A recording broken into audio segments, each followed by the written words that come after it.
Este é o Poder Entrevista. Eu sou Guilherme Valtenberg, editor sênior do Poder 360, e vou entrevistar o senador José Aníbal por videoconferência.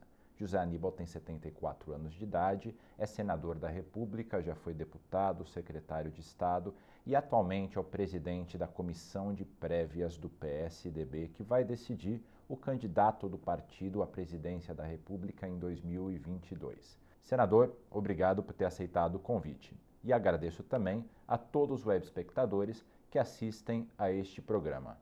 Essa entrevista está sendo gravada no estúdio do Poder 360 em Brasília, no dia 18 de novembro de 2021.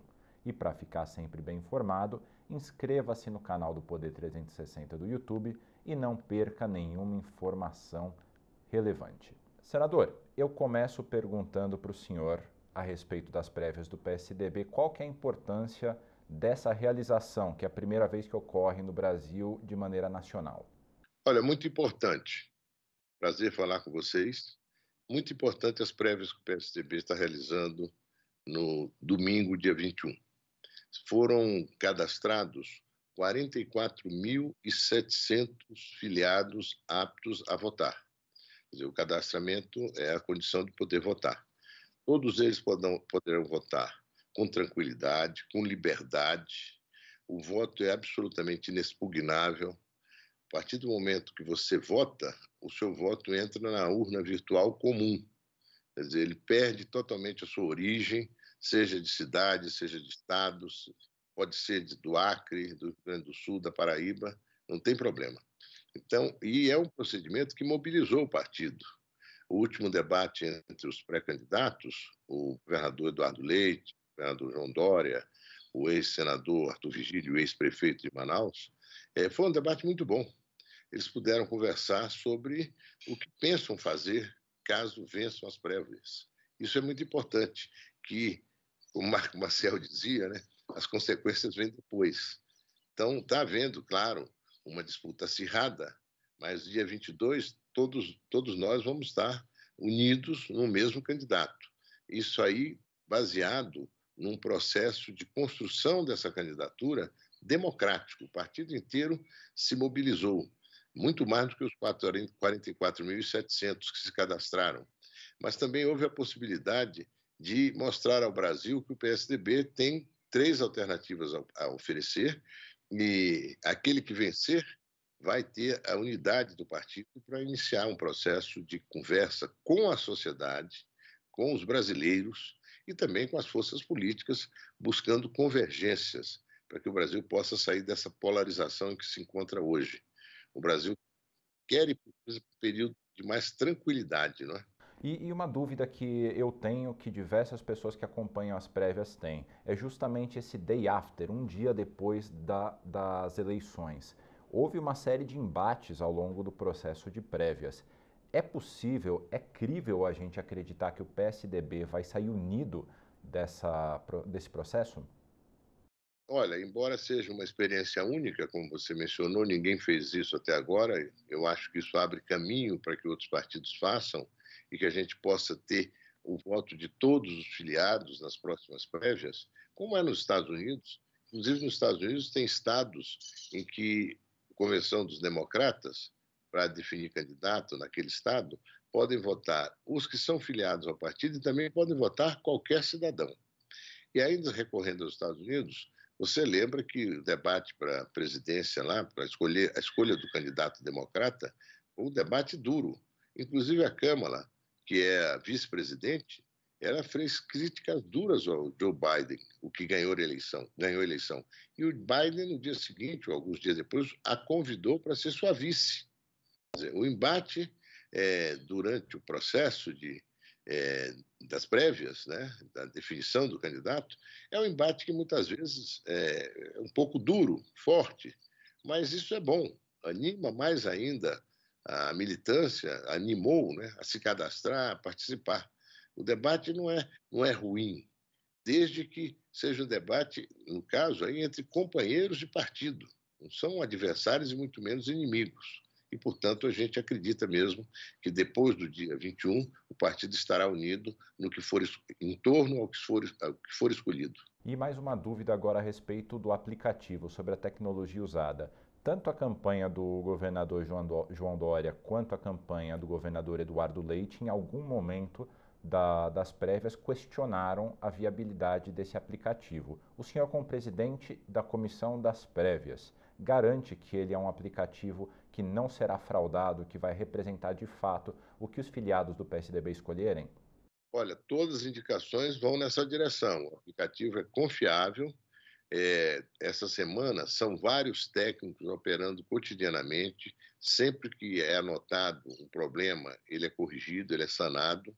Tem também a empresa que faz a conferência geral, digamos assim, né? Uma empresa que é especialista em blindagem, né?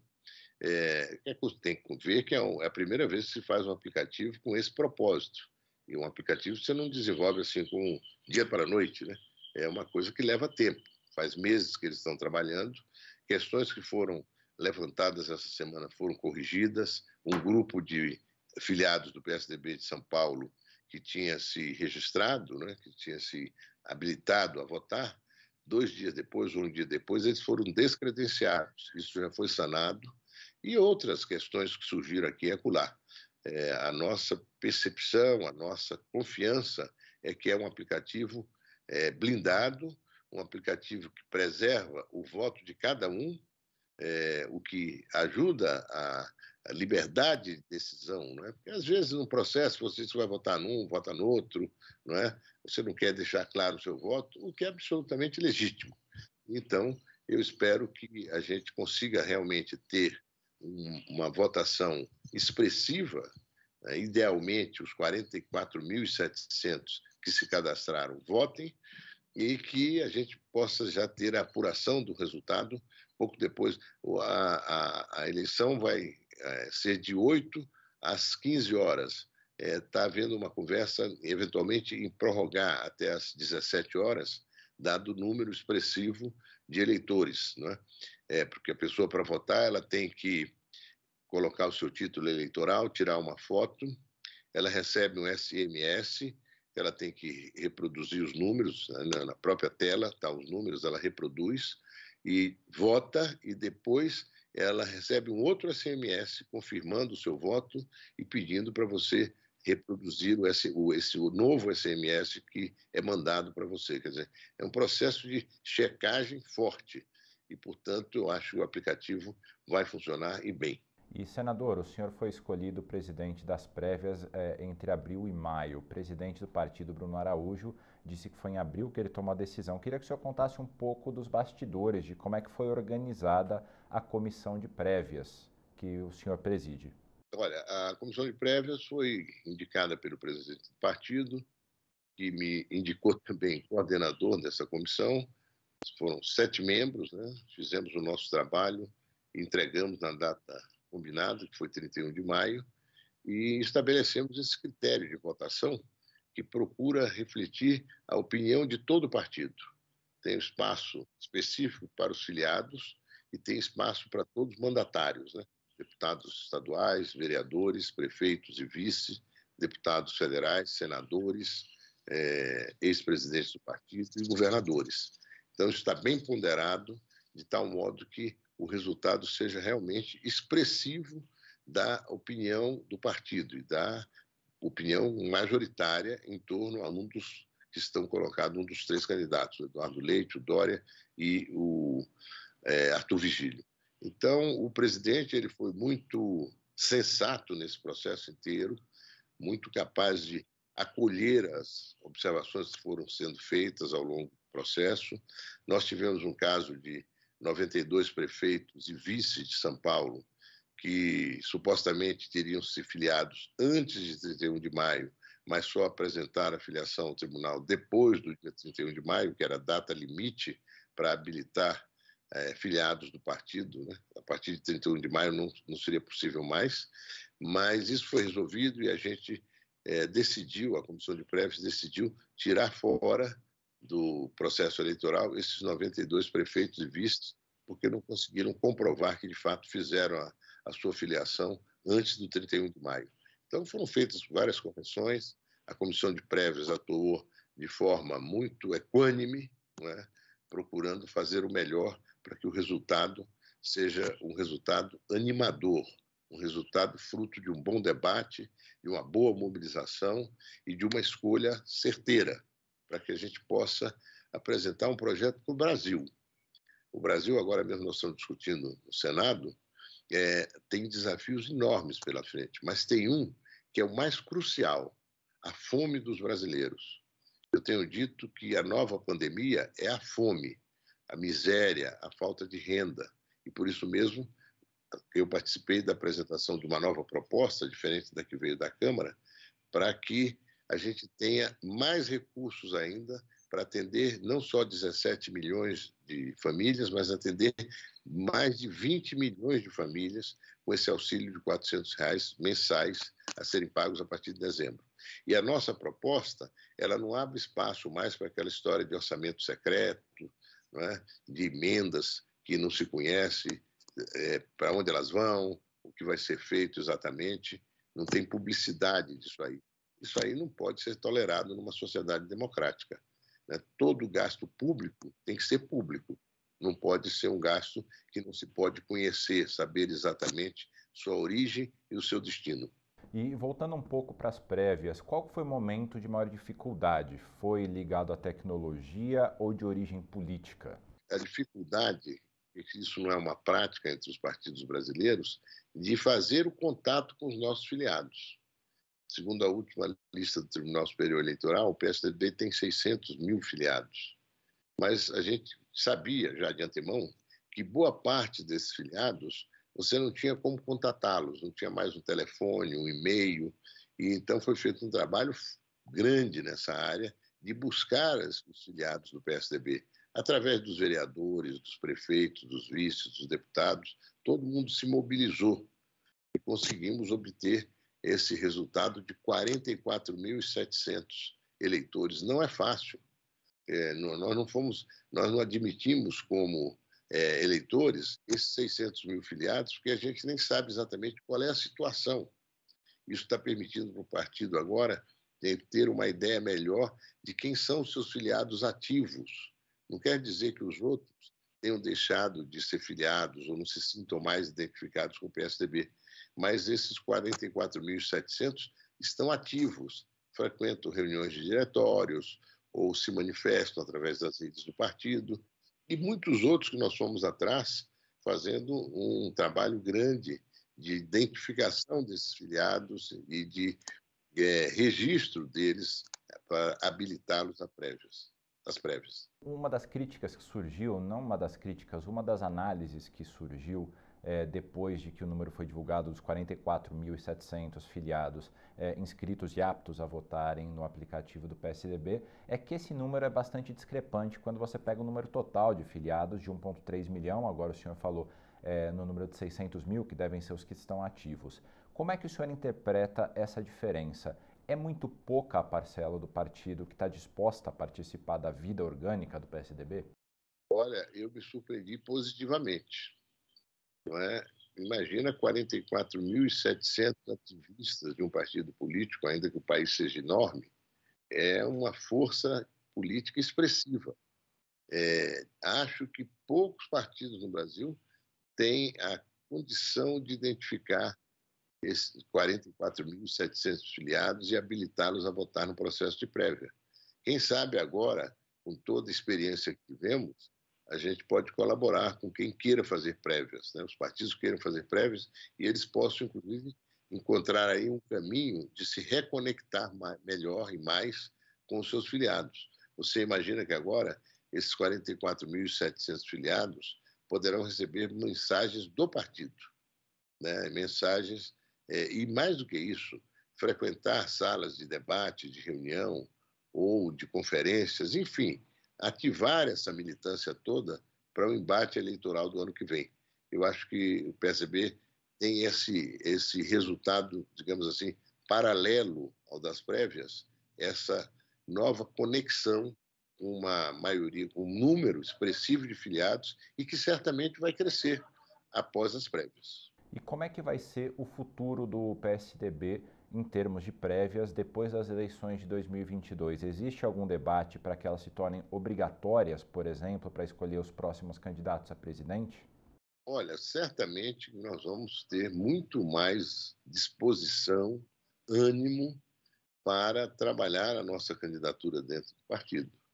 O fundamental é que essa candidatura seja a candidatura de unidade do partido, para que ela possa ter as condições, não é, de poder dialogar e conversar com as outras forças políticas, sociais, e para falar aos brasileiros e escutá-los sobre quais são os desafios que importam, não é? Quais são as questões mais relevantes que o Brasil tem que encarar. A pandemia mostrou que o Brasil ainda é um país muito pobre. O Brasil tem muitos desempregados. As previsões não são boas para o ano que vem. Chegou a se pensar que no ano que vem poderíamos ter um crescimento de mais de 2%. Agora já se sabe, tem até consultores que acham que o Brasil não vai crescer, vai estagnar, vai crescer, vai andar para trás até, o que é péssimo. O Brasil precisa sair desse círculo terrível, né? Cresce um pouco, depois cai tudo, volta atrás, as instituições perdem credibilidade, é uma gangorra infernal que prejudica quem? O povo brasileiro, os trabalhadores, os que não têm trabalho, os que não têm renda. Não é possível um país com tanta potencialidade não consegue realizá-las. As políticas públicas precisam ser melhores, o governo precisa ser mais eficiente, seja ele qual for, criar mais credibilidade. Sem isso, a gente não consegue avançar.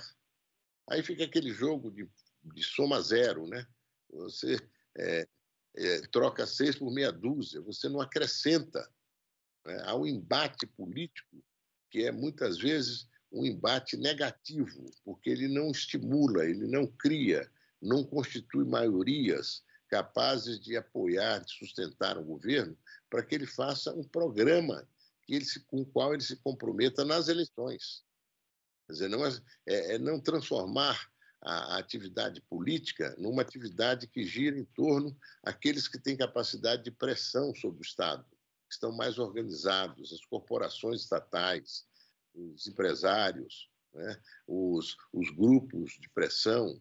A sociedade, no sentido mais amplo, os seus interesses difusos precisam estar presentes, em primeiro lugar, no parlamento. Porque os trabalhadores, os desempregados, eles nem conseguem chegar a Brasília para fazer pressão. Agora, as corporações, os empresários, os grupos de interesse, com interesses definidos, eles pressionam. E, dentro do parlamento, eles encontram receptividade. No entanto, o parlamento devia ser... A Câmara é a representação da população brasileira. O Senado é a representação dos estados brasileiros. Se isso for levado ao pé da letra, não se votaria nada, não só que não seja de interesse da população, como nada que não fosse do interesse da população, daquilo que ela almeja. A população quer ter esperança, o jovem quer ter qualificação profissional nesse mundo da inteligência artificial. Sem isso, ele não tem como disputar espaço no mercado de trabalho. A questão da educação do Brasil precisa deixar de ser verbo para ser prática. Todo mundo fala educação, é fundamental, é crucial, mas as coisas precisam avançar de vez. Nós não podemos estar sacrificando mais uma geração. Se não habilitarmos, qualificarmos esses jovens a ter uma vivência, uma capacidade de operar nesse mundo da inteligência artificial, da robótica, etc., vai ser muito difícil. Eu visitei, há 2 semanas atrás, uma fábrica de automóveis, a Toyota, em Sorocaba. A fábrica é totalmente automatizada. Os trabalhadores operam computadores, máquinas, não é? E isso aí precisa de qualificação. Essa fábrica, por sinal, me anunciaram lá, os dirigentes da empresa, que na semana seguinte eles já entrariam no 3º turno, por uma razão. Eles estão fabricando os carros elétricos e movidos a álcool. Quer dizer, híbridos podem ser uma eletricidade gerada pelo próprio carro, pela freagem, e também o combustível álcool que é um combustível muito menos poluente que gasolina, óleo diesel, etc. Quer dizer, esse é o mundo para o qual nós estamos caminhando. Mas quem somos nós? Não são todos os brasileiros. A grande maioria está privada, de um modo ou de outro, de viver nesse novo mundo e nessa nova economia. É preciso resolver isso o quanto antes, porque o Brasil oferece oportunidades enormes para os investimentos em rodovia, ferrovias, portos, hospitais, saneamento. Tem que vir esses investimentos e tem que encontrar um recurso humano qualificado. A nossa entrevista está acabando, mas dá tempo de uma última pergunta. Por que até hoje só o estado de São Paulo e agora o PSDB em plano nacional fizeram prévias? Por que os outros estados até o momento ainda não realizaram prévias para escolher os candidatos a governador, por exemplo? Olha, muitas vezes porque há uma liderança que se destaca de tal modo que, naturalmente, ele merece o apoio do partido para a eleição majoritária, seja de prefeito, de governador, né? E, por isso mesmo, para senador, para deputado, não foram feitas prévias. Mas você está tocando um ponto importante. Talvez seja necessário que o PSDB, com esse resultado, estabeleça esse procedimento para todas as candidaturas majoritárias. Mesmo quando tiver uma que se destaque acima das outras, a gente viu que o debate é sempre muito positivo, mobilizador e cria interesse na opinião pública. O PSDB nunca esteve tão presente nas mídias sociais, nos debates, no dia a dia das pessoas, como agora. Claro, um número de interessados não é tão amplo, mas é um número muito interessante de interessados, de pessoas que querem saber o que vai acontecer, quem são esses candidatos, o que eles são capazes de dizer e se comprometer. Então, as prévias podem vir a ser um procedimento a ser realizado em todo lugar que tiver candidatura majoritária. Senador José Aníbal, eu queria agradecer ao senhor pela entrevista. Muito obrigado. Até uma próxima oportunidade. Chega ao final esta edição do Poder Entrevista. Em nome do jornal digital Poder 360, eu agradeço ao senador José Aníbal. Agradeço também a todos os web espectadores que assistiram a este programa. Essa entrevista foi gravada no estúdio Poder 360 em Brasília, em 18 de novembro de 2021.